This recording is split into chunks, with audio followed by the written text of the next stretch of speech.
Hey there, I'm Debbie Reber. This is Full Tilt Parenting, a podcast for parents raising neurodivergent kids in a strength-based, neurodiversity affirming way.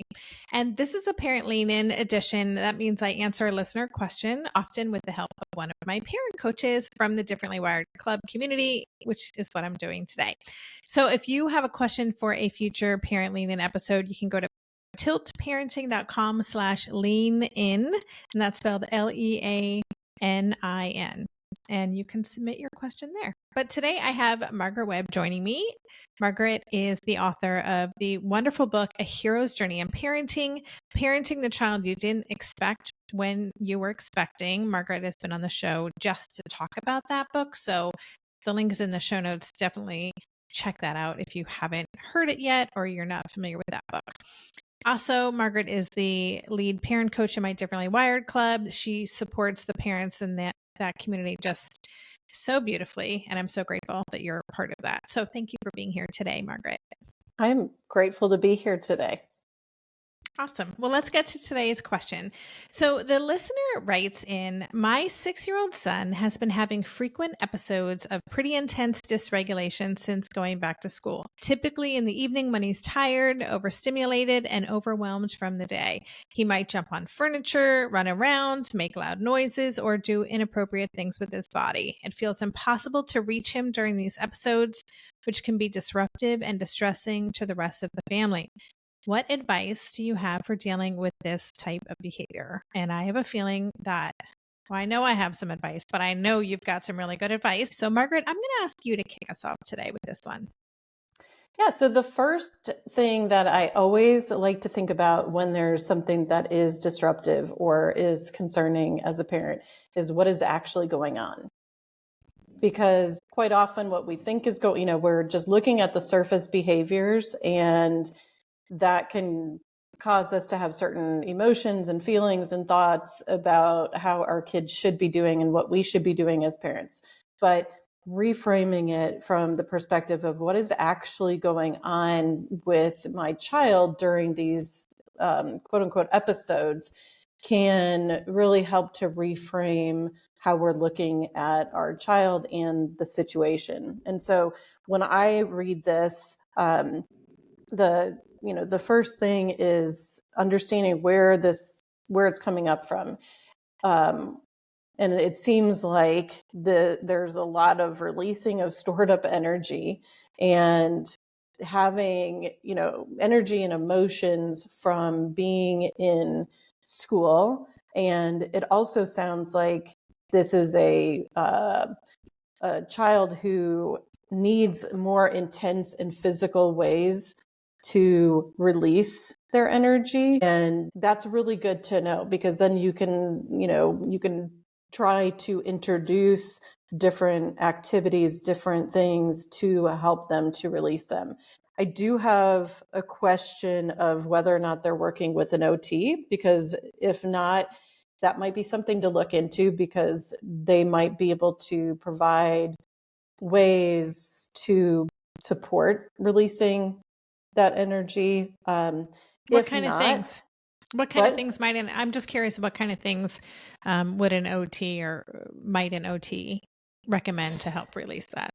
Yeah. So like a lot of heavy physical work, and I say work, but it's like having to, our OT was amazing at, creating fun ways to carry really heavy things, like a medicine ball, and taking it from one place to another. But it was like, this is a dinosaur egg, and we need to get the dinosaur egg back into the nest and do that. And then doing that, a number of times.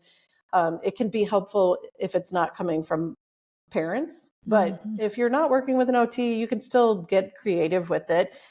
Some ideas that that I've seen and we've used are like either having a mini trampoline. Some people have trampolines.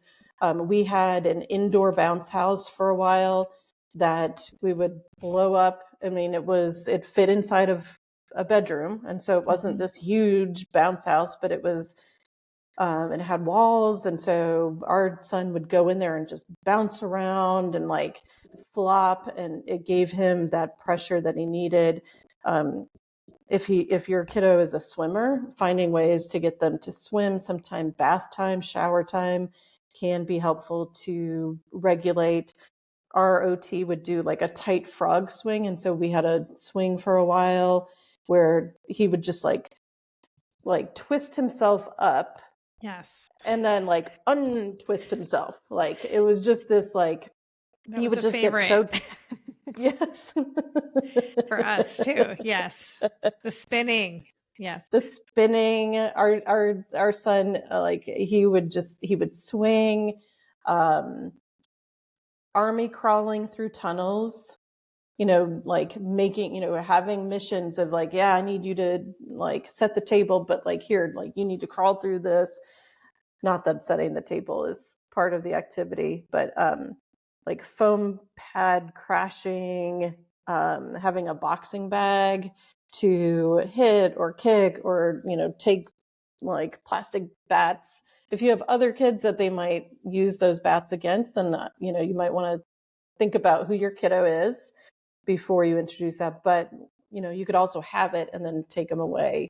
Mm-hmm. But like providing these opportunities to release, if you have a partner who likes to, is okay with getting physical,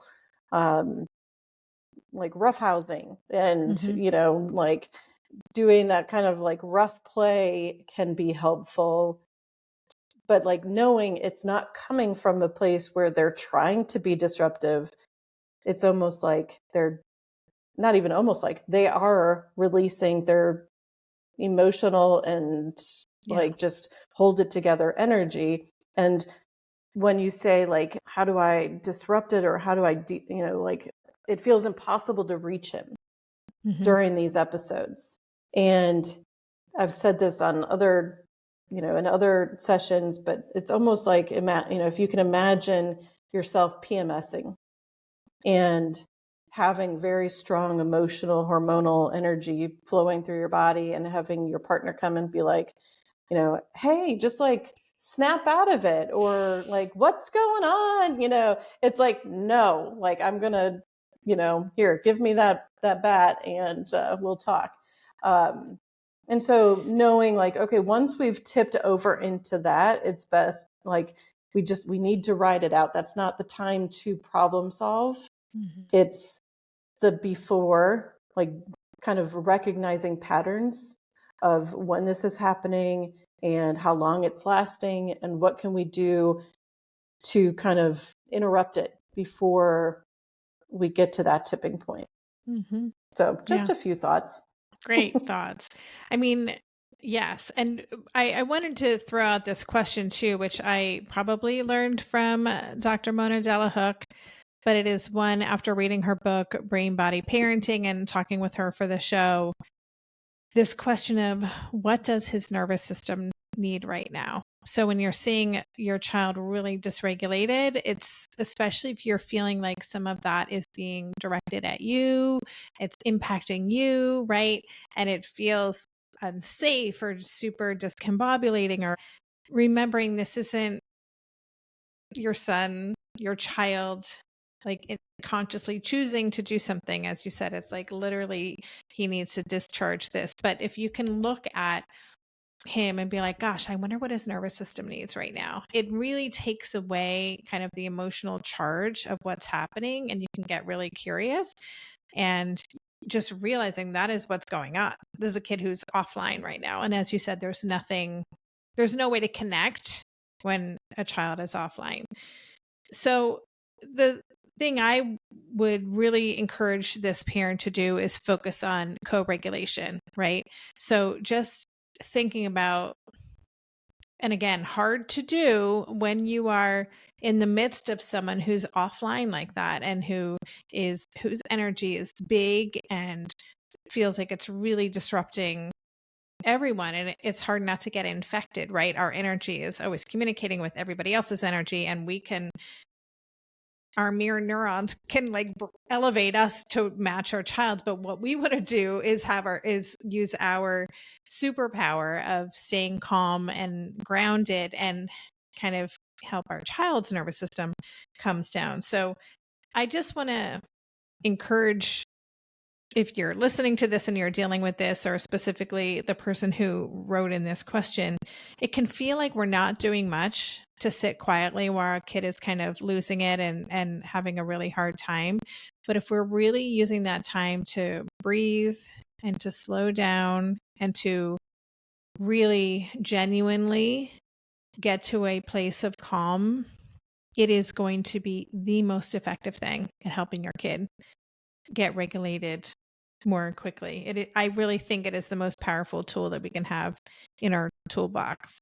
So, and that is always going to be the goal in that moment, is to get our kid back to calm. That's it. There's, again, as we said, and Margaret mentioned before, there's no learning, there's no kind of communicating. The best thing that we can do is get our child to be regulated again. And then, being calm might, like, a lot of times, and this is a younger child, but I've experienced this with, throughout the years, of when you don't engage and like meet their energy where it's at, it's very disarming for them. And they might not like it at first, and they might escalate, and they might try to get you to be engaged. But to remember, like, no, like, this is like, I'm not going to engage. I'm going to take, this like slowing way down and almost being like in slow motion, so that you can really think of like, okay, I really want to engage, but is that going to be the best for the situation? And I just want to say too, not engaging doesn't mean necessarily ignoring, right? No. It doesn't mean, I was talking with my friend Simone about this a couple of weeks ago, how I was advised, probably when my kiddo was the same age as the listener's child, that during those really big moments to ignore, to like have a magazine or a book with me, pull it out and just read it and just completely ignore. So I'm not like positively I don't know why. Maybe it was just to help me be calm, but I feel really badly that I did that. That was my there were like 2 times in particular that I remember, yeah, I'm going to do this. I'm just going to completely pretend it's not happening. And that might have helped me from losing it, but it certainly did not support my child at all. And so I think we can be a calm, non-anxious presence. We can be calm and grounded and still be present, because we don't want our kids who are having a hard time to feel not seen or abandoned. We can say, we don't want to talk a lot, probably. We don't want to, but we can just say, you're having a hard time, I'm right here. And just leave it at that. That's where my mantra of like, I will help you when your body is calm. Like when we were really going through it, and even if I was on the other side of the door, because he was having some strong emotions, it was just, I'm here. I will help you when your body is calm. So, but I'm so glad that you mentioned that. It's not like not getting tangled up is different from just not being present. Yeah. It's just separating. Like, I love the Venn diagram kind of image, and it's just separating our circles a little bit so that we can see, like, oh wow, this is what's actually going on. He's really having a hard time, or they're really having a hard time.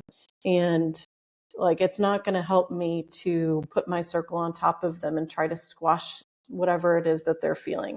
And you're also giving them the message of, you're allowed to have these feelings. But like, if I'm not feeding into it, those feelings and those emotions will die down faster over time. Yeah.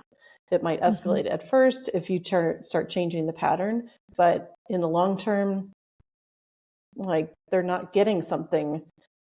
You're not in there fueling the fire, so to speak.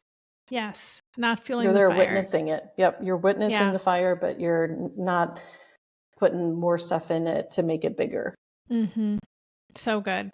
Yeah. And I just, I'll close by saying this, that this is not going to last forever. I know when you're in it, it can feel like it's, there's no end in sight, and it's, easy to slip into like, oh my gosh, this is always going to be this way, because when you're in it, it can feel intolerable. It can feel so difficult, and we may be trying all the things and not seeing shifts or feel like nothing is working here. But I just want to say this will change. This is not going to last forever.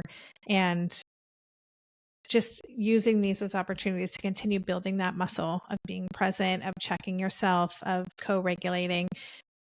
Those things really, they matter, and they do work. There's no quick switch to make this behavior change, but being able to show up as a calm person in the midst of the really hard stuff is really the most powerful thing we can do. So I'm going to say thank you, first of all, to the listener for submitting this question. If you're listening to this and you have a question for us that you would like to hear from us on, you can submit it in writing or leave an audio message by going to tiltparenting.com/lean in. And Margaret, as always, it's been a pleasure. And I want to thank you for joining me for this today. Thank you so much.